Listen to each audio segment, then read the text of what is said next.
Electric motor एक complex circuit है और कुछ नहीं। यह एक छोटा सा सर्किट है जिसमें बल्ब जल रहा है और सिंपली इस तरीके से इलेक्ट्रिसिटी इसमें फ्लो हो रही है। यही इलेक्ट्रिसिटी जब मोटर में एंटर करती है तो मोटर को रोटेट करवाती है। चलो इस सिंपल से सर्किट को ही इलेक्ट्रिक मोटर के सर्किट में कन्वर्ट करके देखते हैं। इस बल्ब को जलने के लिए इसका सर्किट पूरा होना जरूरी है। यदि कहीं से भी वायर ब्रेक हो गया तो बल्ब काम नहीं करेगा और वायर के बीच में कनेक्शन बनाने का और ब्रेक करने का काम स्विच का होता है। यहाँ पर आप ध्यान से देखोगे तो इलेक्ट्रिसिटी का फ्लो कुछ इस तरीके से हो रहा है। यदि हम बैटरी की डायरेक्शन को बदल दे तो करंट का फ्लो भी बदल जाएगा। यहाँ पर बल्ब तो दोनों ही केस में जल रहा है, लेकिन बदलाव हुआ सिर्फ इलेक्ट्रिसिटी के फ्लो करने का। तो क्या हम इलेक्ट्रिसिटी के बदलाव को कहीं पे काम में ले सकते हैं? जी बिल्कुल ले सकते हैं, पर इससे पहले हम समझ लेते हैं मैग्नेट की कुछ प्रॉपर्टीज के बारे में। यह है परमानेंट मैग्नेट। इसको परमानेंट मैग्नेट क्यों बोलते हैं? क्योंकि इसका जो मैग्नेटिक फील्ड होता है वह 24 आवर अवेलेबल रहता है और एक डायरेक्शन में अलाइंड रहता है। हमको अच्छे से पता है कि मैग्नेट के ऑपोजिट पोल एक दूसरे को अट्रैक्ट करते हैं और सेम पोल एक दूसरे को रिपेल करते हैं। यदि हम इस मैग्नेट को स्पिन करवाएं और इसके पास में यदि किसी दूसरी परमानेंट मैग्नेट को सेट कर दे तो जब दोनों मैग्नेट के नॉर्थ और साउथ पोल एक दूसरे के सामने आ जाएंगे तो यह परफेक्टली अलाइंड हो जाएंगे एक प्रेमी जोड़े की तरह। लेकिन हम इनके बीच में विलन बन के उतर जाएंगे और जैसे ही ये अलाइन होंगे तो हम तुरंत इधर वाली मैग्नेट की पोजीशन बदल देंगे और सारा मूड खराब कर देंगे। और जब दोनों नॉर्थ पोल सामने आएंगे तो एक दूसरे को रिपेल करेंगे और यह दोनों ऑपोजिट फिर से अट्रैक्ट करेंगे और फिर हम ऐसे ही साइड मैग्नेट की पोजीशन बदलते जाएंगे।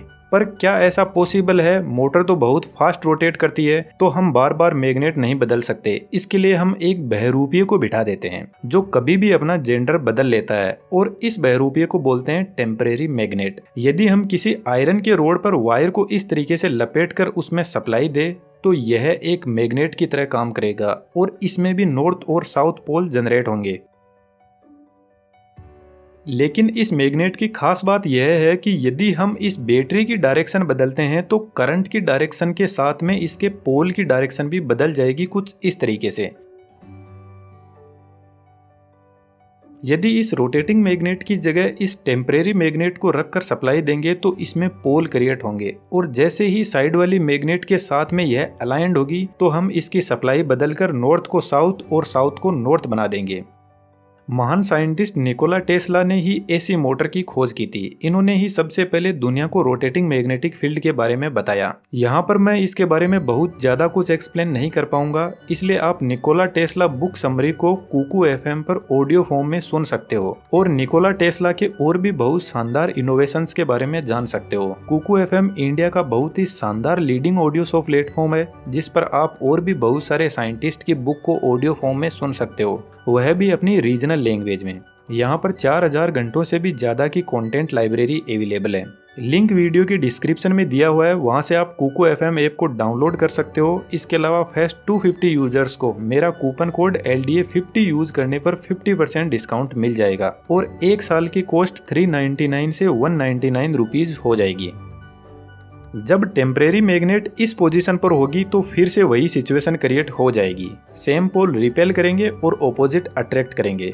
बस हमने मोटर का ऑलमोस्ट सर्किट तैयार कर लिया है। यदि हम साइड में एक और मैग्नेट सेट कर दे इसको स्ट्रॉन्ग बनाने के लिए तो दोनों मैग्नेट मिलकर काम करेगी और बीच वाली टेम्परेरी मैग्नेट को स्ट्रॉन्ग मैग्नेटिक फील्ड प्रोवाइड करवाएगी रोटेट करने के लिए।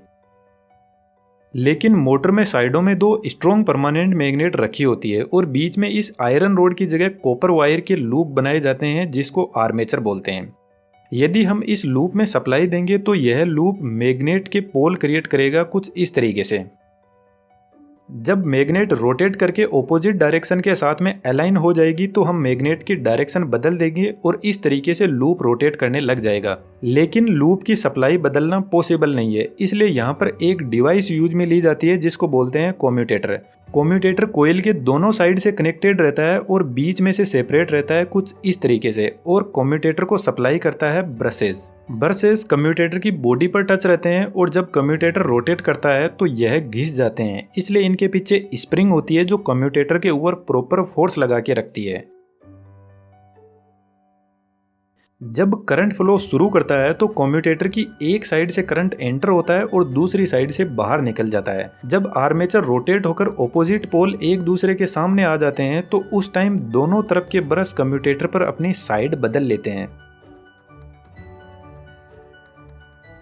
जब ब्रशेस कम्यूटेटर की इस साइड में टच होते हैं तो करंट कुछ इस तरीके से फ्लो करता है और जैसे ही ब्रश की साइड बदलती है तो करंट की डायरेक्शन ऐसे फ्लो करने लग जाती है। इस तरीके से कम्यूटेटर करंट की डायरेक्शन बदलकर टेम्परेरी मैग्नेट के पोल बदलता रहता है और आर्मेचर रोटेट करता है। यहाँ पर एक सिचुएशन और क्रिएट होती है जब ब्रश दोनों साइडों के बीच की पोजीशन में होता है और कम्यूटेटर की दोनों साइडों में टच रहता है। इस कंडीशन में करंट दोनों साइड से ही फ्लो होता है और कुछ हिस्सा ब्रश का हवा में रहता है जो दोनों ही साइड को टच नहीं करता है, तो करंट एयर के थ्रू ब्रश से कम्यूटेटर में जाता है। इसलिए घर में ग्राइंडर मिक्सर को आप चलाकर देखना, उसके कम्यूटेटर में आपको स्पार्किंग होती दिखाई देगी। जब ब्रश अपनी साइड बदल रहा होता है तब कम्यूटेटर के दोनों सेगमेंट को टच रहता है। यहाँ पर आर्मेचर रुक भी सकता है, इसलिए हम कम्यूटेटर में एक सेगमेंट बनाकर एक कॉइल और ऐड कर देते हैं। पहले ब्रश इन दोनों कम्यूटेटर सेगमेंट को टच करेगा तो इलेक्ट्रोमैग्नेट कुछ इस तरीके से रोटेट करेगी। जैसे ही ब्रश अगले सेगमेंट पर आएगा तो यह वाला लूप ऑफ हो जाएगा और यह वाला ऑन हो जाएगा। इस तरीके से कम्यूटेटर लूप्स की डायरेक्शन बदलता जाएगा और आर्मेचर रोटेट करेगा। इलेक्ट्रिक मोटर में बहुत सारे लूप होते हैं और जितने लूप होंगे उतने ही सेगमेंट में कम्यूटेटर डिवाइड होता जाएगा। एक तरीके से हम कह सकते हैं कि कम्यूटेटर जो मोटर की वाइंडिंग होती है उसकी मिरर इमेज होता है। लेकिन मोटर में इन लूप के अंदर बहुत सारे वायर होते हैं कुछ इस तरीके से, जिनको हम वाइंडिंग बोलते हैं। बहुत सारे वायर इसलिए होते हैं ताकि यह सभी मिलकर स्ट्रॉन्ग मैग्नेटिक फील्ड जनरेट कर सके, और जितना मैग्नेटिक फील्ड स्ट्रॉन्ग होगा उतनी ही मोटर फास्ट रोटेट करेगी। इंजीनियरिंग की लैंग्वेज में यह दोनों साइड में परमानेंट मैग्नेट लगी हुई है जो रोटेट नहीं कर रही है उनको स्टेटर बोलते हैं, जो रोटेट कर रहा है उनको रोटर बोलते हैं, जिन पर आर्मेचर वाइंडिंग लगी रहती है। इन वाइंडिंग के सेटअप को बॉडी में सेट करके मोटर की डिजाइनिंग कर दी जाती है। यह जो हमने मोटर डिजाइन की है यह एक डीसी मोटर है। जो मोटर बैटरी से ऑपरेट करती है वह डीसी मोटर ही होती है। दोस्तों, डिस्क्रिप्शन में कुकू एफएम का लिंक दिया हुआ है, निकोला टेस्ला बुक समरी को जरूर से सुनना। और भी बहुत सारे मोटर होती है जिनके बारे में आप चैनल पर विजिट करके उनके बारे में समझ सकते हो। Thank you.